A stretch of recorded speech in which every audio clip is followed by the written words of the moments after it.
Hello, everybody. Hope you all are having a glorious, awesome, fabulous FABULOUS day or evening or whenever you're watching. Thank you for watching here for this review of Life in Pieces TV show that is on CBS. It's a part of my channel along with my podcast, Talking Package with Steve Overlong, Steve's Wrestling Ramble.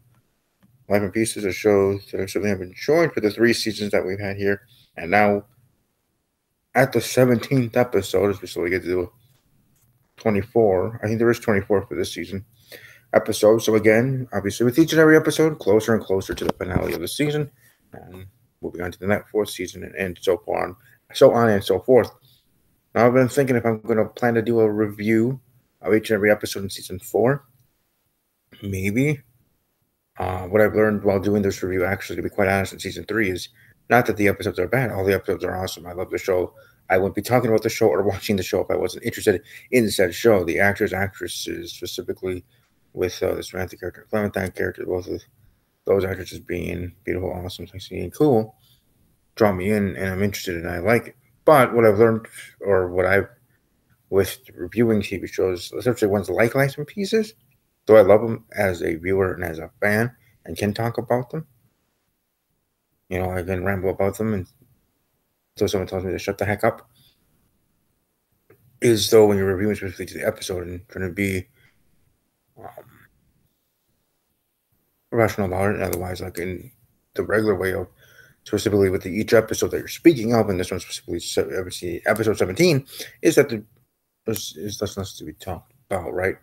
It's not like an in-depth review of things like I do for my actual podcast, talking NFL or WWE, or maybe my other TV shows like Scream, or previously Scream Queens before that show was canceled, where I did or actually a review of that season. Um, and shows like that where there's a mystery and the whodunits, and or there's more intrigue and more out bigger main storylines continuing. Like this is just in its own comedy, awesome show, which I love. Okay, I like those type of shows. I do, but it's different to trying to review them. So I will obviously for the rest of this season. I'm not just going to stop in the middle of it or here. I would say in the start of the second half of it, so to speak. But I'll be thinking about it during the break between season 3 and season 4 if I will continue it. So, welcome to subscribe to the channel, leave a like to this video, and just in support in general, and I greatly appreciate that, obviously. This episode is specifically entitled Sitter Dating Sister Mattress. Jen and Greg go to great lengths to find the perfect babysitter for Lark. John becomes testy when shopping for a mattress. Heather learns information about Samantha's boyfriend that she isn't sure she should reveal. And sister having to do with the lung processing, like for Matt and Colleen trying to get a baby. Yeah, it says it's Boost energy drink. It's good for the soul. And it's a nutritional drink. It's not like an energy drink. So it actually truly is good for you. So give it a shot. Boost energy or Boost nutritional drink. I should really stop calling it Boost energy drink. It really is just simply Boost, a complete nutritional drink. Good for the body, good for the soul. This one I have is high protein, 20 grams protein, 26 vitamins and minerals. So there, I just did a promo for like they did, they were a sponsor. But back on task, talking about Life in Pieces. So let's actually just start with Sister. Matt and Colleen still trying to have the baby with in vitro, and I haven't been found there's that right one yet who to inseminate and again or sperm otherwise in to make a baby for them to have. Who's gonna be the surrogate? Really, that's what I was thinking to say. And in the process of that, or while they were in the general process of that, her sister, Colleen's sister, comes to visit, and right away, Matt, thinks that he slept with her in the past before meeting Colleen, before dating her, well in the past. But in the end, that wasn't the one he was going around with. in the end, it was revealed, excuse me, that it was Greg that's calling his sister at that event or whatever party that they were at, or concert. I forget exactly where that was years ago. I think they said 10 years ago. And so, but at first, Matt was freaking out and didn't want to have that woman be the surrogate because of that weird interaction there. And then when he tries to finally bring that up and say, no, you can't be because we slept together years ago, and she was emphatic, like, no, it wasn't me. And he even tries to say, well, I know it was you. You have a tattoo on your arm or whatever. And then she goes, no, I don't, and shows him nothing's there. So he was incorrect. And he's like, okay, well, I guess since that didn't happen, there is no weird connection between me and her, then she can be the surrogate. And then it was announced to the whole family. And just like the other thing at the end of the season one, you remember, of their big announcement, or in the end, the actual proposal, Matt to Colleen, which was at an event for their book unveiling or book signing or whatever it was, big event for them. The thunder was stolen by Tyler and Clementine, announcing that they got hitched, played hooky and got hitched. They got married. So then happening here in this episode here in season 3 of that big news, life-changing, awesome, greatest news of his life beyond when he proposed there at the end of season 1.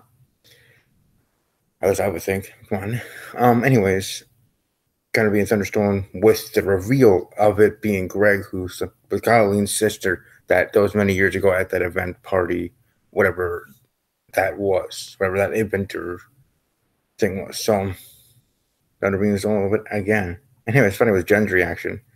He's like, oh, this is interesting information. And then Greg just kept going, oh, we slept twice. And she even said 3 great times or something like that. And then when Matt repeats it, Greg kind of slowly, goes to Messenger and says, no, it was 4 times. And you can just see Jen's face like, oh, okay. I mean, I know it was a long time ago, before they were together, sort of thing, so it was whatever in the long scheme of things, which is finding that out randomly at that moment. And she's like, yeah, we gotta go. Sort of thing. So that was kind of funny. The whole show it's awesome. It's comedy. It's great acting by all involved. Child stars, adults, and otherwise. Greatly produced show. For a show that has their episodes in the way that they do with the 4 stories of each member or each section, is that how you call it? I know that sounds weird, but I think you know what I mean. Part of the short family. But obviously with only 4 of them each episode, not all of them are brought up. But around the way they are all together in some sense in some scenes, as we've seen with the season and the series. But here specifically with Sister, this story, part of the story was part of the episode. Specifically, pretty funny and pretty cool. Cool. So let's start with the first one, though. Sitter. Jen and Greg going to great lengths to find the perfect babysitter for Lark, kind of using like an app, like a dating app for individuals, but to find a sitter, and finding which one would be best for business for babysitting Lark. And in the end, they did find someone that worked out for them. Pretty cute too herself. When dating, Heather learned information about Samantha's boyfriend, which is that's her boyfriend, who is Mr. Cool, jock or otherwise, has many girlfriends, and Samantha's one of them, because when Samantha's mother ran into Samantha's boyfriend's mother, which I forget Samantha's boyfriend's name, that's why I kept saying that way, but when Samantha's mom ran into Samantha's boyfriend's mother, she even asked, which one is Samantha? Implying that her son has many girlfriends. And also it seems like implying that she doesn't give a crap about that and not scolding him for that. Good thing she would as a woman. Not saying she would have to be automatically a feminist. Not saying that way, but just in general. I don't know. That was, I guess, a little interesting to me that I didn't even realize until I said just this moment. I wasn't even thinking about it during the episode, but until I'm talking about it right now in my review, it's like, why wouldn't she be more upset or wanted to, or had to talk with her son about it? Is she just okay with it? Or is she pretending to be okay with it? Because, it's how kids are. And he'll get that reality check when he's older or soon hereafter or whatever. I don't know. I don't know what her thing is about it, but if only my mom would react that way if I had 4 to 5 girlfriends.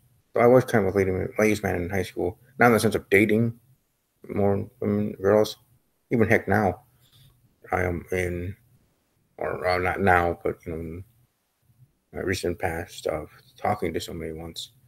Because you always like to have a backup option, always, and I'm sure women do it too. So it's not just guys being pigs and gross and mean in that way. I'm sure women do that too to men. It's just negative in the side of men doing it to women. So, anyways, I don't want to get into that debate, political debate almost. In a sense, we're talking about a funny comedy, awesome show that is Life in Pieces. But it was interesting there with Heather, Samantha's mom, finding out this information and what she could do with it. She didn't tell Samantha, though she felt like she wanted to, but then Samantha, being the child and her sexy self, saying, hey, don't worry about it. It's all good. She still should have. And unfortunately, not the case. And then mattress, just to put him with the patriarchs of the family, John becoming testy when shopping for a mattress, trying to find the right one. And wife just being like, pick one, come on, let's go. But he has to test drive them, so to speak, and which one does he feel is best for him. Yeah. But all in all episodes, pretty good. And looking forward to next week's as we move along here to with the beginning or continuation here of the second half of the season. I don't know how many total episodes there are for Life in Pieces for season 3. I guess I can look that up.